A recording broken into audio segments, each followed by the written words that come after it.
ओ बारी तलब दी खोल उड़ के आकर कितों सजना वाली हवा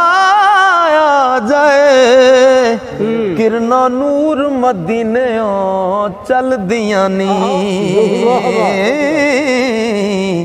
होवे तलब ते फेर शो आ जाए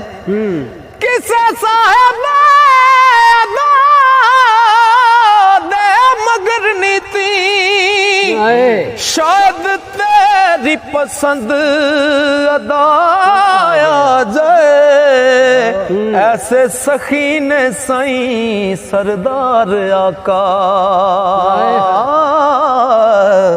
ओ पांदे खैर ने जदों गदा जाए